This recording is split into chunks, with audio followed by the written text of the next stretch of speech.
Hello guys, welcome to our channel. నేను మీ anchor Teja. ప్రస్తుతం మనతో పాటు సీనియర్ జర్నలిస్ట్ భరద్వాజ్ గారు ఉన్నారు. నమస్తే సార్. నమస్తే. సో ఇప్పటివరకు కూడా మనం ఆన్లైన్లో ఏదైనా ఫుడ్ కావాలంటే ఆర్డర్ పెట్టుకుంటున్నాం కొన్ని యాప్స్ నుంచి, జొమాటో అని, అలాగే జెప్టో, బ్లింకిట్, బిగ్ బాస్కెట్ అని చెప్పేసి. ఇప్పుడు ఆ యాప్లోనే మనం మద్యం కూడా, మందు కూడా పెట్టుకోవచ్చు అని చెప్పేసి రీసెంట్గా వార్త అయితే వీళ్ళకి రావడం జరిగింది. ఇది ఆల్రెడీ 2 రాష్ట్రాల్లో ఉందని చెప్తున్నారు. ఒకటి ఒరిస్సా, ఇంకొకటి బెంగాల్. ఆల్రెడీ అక్కడ ఆన్లైన్లో మద్యాన్ని కొనుగోలు చేస్తున్నారంటూ కూడా వార్తలు వచ్చాయి.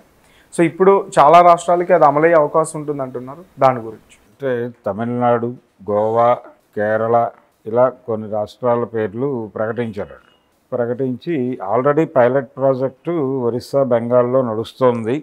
ఇది ఎప్పుడైతే ఆన్లైన్లో మందు అనేది పెట్టామో 20 నుంచి 30% ఆన్లైన్ కొనుగోళ్లు పెరిగాయి ఈ 2 రాష్ట్రాల్లో అని చెప్తున్నారు వాళ్ళు.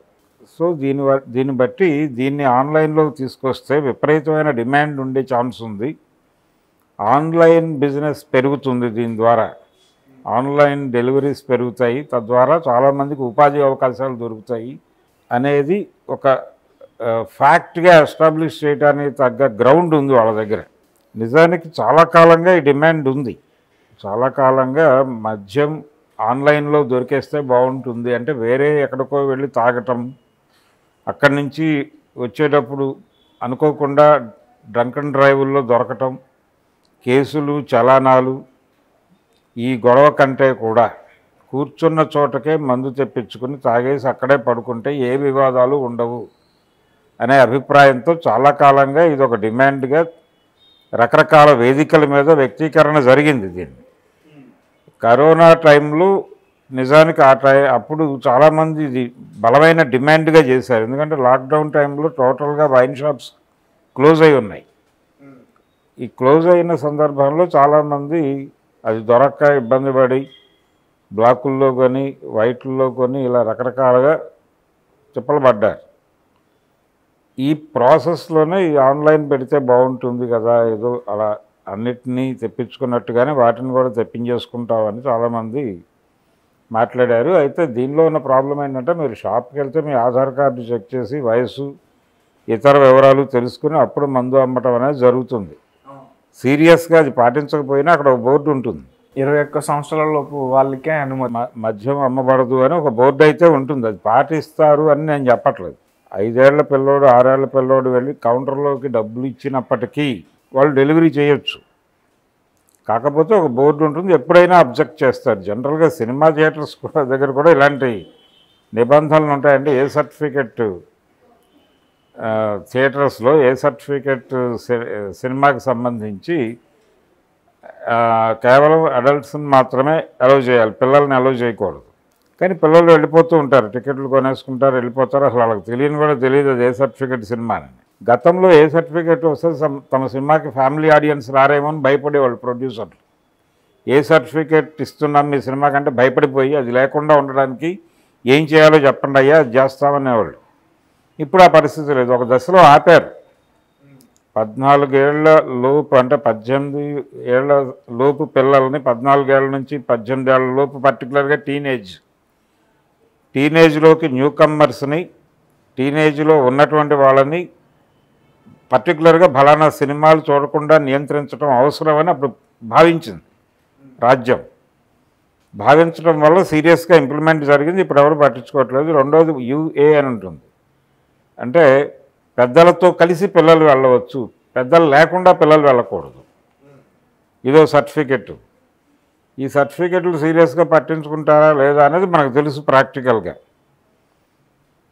ఇటువంటి కండిషన్లో ఇక్కడ ఆన్లైన్ డెలివరీస్ వచ్చేసి ప్రతి చిన్న 5వ తరగతి పిల్లడు కూడా ఆన్లైన్లో ఆర్డర్ పెట్టేసి తెప్పించేసుకుని తాగేస్తే ఏంటి పరిస్థితి అని చాలామంది మాట్లాడారు. అయితే దాన్ని కూడా వీళ్ళు ప్రస్తావనలోకి తీసుకొచ్చారు. ఇప్పుడు ఈ పైలట్ ప్రాజెక్టుగా ఎక్కడైతే బెంగాల్లోనూ, ఒరిస్సాలోనూ అమలవుతోందని చెప్తున్నారు, ఈ ప్రాజెక్టు డిజైన్ చేస్తున్నటువంటి వాళ్ళు మాట్లాడుతున్న విషయం ఏంటంటే, మేము దీన్ని కూడా పరిగణనలో తీసుకుంటున్నాం. వయో పరిమితి అంటే చిన్నపిల్లలకి ఇది అమ్మకూడదు, అంటే మైనారిటీ తీరినటువంటి పిల్లలకు మాత్రమే ఇది అమ్మాలి అనే పద్ధతిలో దీన్ని ఈ స్ట్రక్చర్ డిజైనింగ్ జరిగింది ఇంతకాలం, అందుకని మేము బయటకు ఎమోషనల్గా మాట్లాడలేదు. ఇప్పుడు ఆ ప్రక్రియ పూర్తయిపోయింది. సో బుక్ చేసేటప్పుడు ఒక ఆప్షన్ వస్తుంది మీ ఏజ్ అంతా అని. ఇప్పుడు అది నొక్కేస్తే స్వయం నిర్ణయం. నా వయసు 18 కాదు అన్న దగ్గర నొక్కేస్తే 18 కాదు అని అంతం భావించి వాడికి డెలివరీ ఇచ్చేస్తుంది. చాలా porn videos, porn sites open కావు.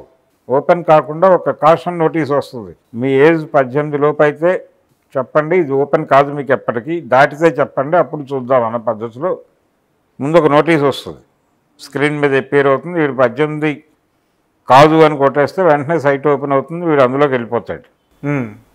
వాడు 5వ తరగతి చదివే పిల్లోడు కావచ్చు, 4వ తరగతి చదివే పిల్లోడు కావచ్చు, వాడి నాశనం మొదలైపోతుంది ఆ క్షణమే.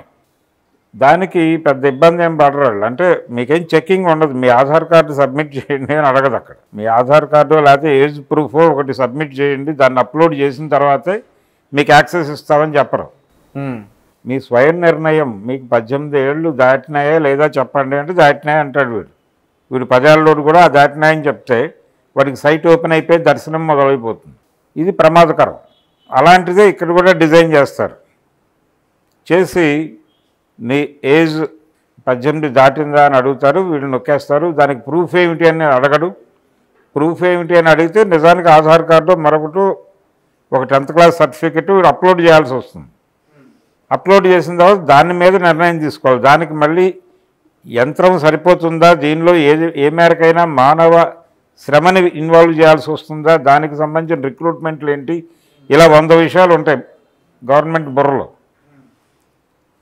టెక్నికల్గా వీళ్ళు పైకి చెప్తున్న మాట ఏంటంటే ఈ వయోపరిమితి వ్యవహారం అంటే కింది మైనారిటీ తీరనటువంటి పిల్లలకు అమ్మకూడదు అనే నిబంధనని ఇక్కడ ఎలా అమలు చేయాలనే దాని మీద కసరత్తు చేశాం. దానిలో ఒక కొలిక్కి వచ్చేసింది వ్యవహారం. అందుకని ఇప్పుడు మిగిలిన చాలా రాష్ట్రాల్లో, మరికొన్ని రాష్ట్రాల్లో ఈ కార్యక్రమం మొదలు పెడుతున్నాం.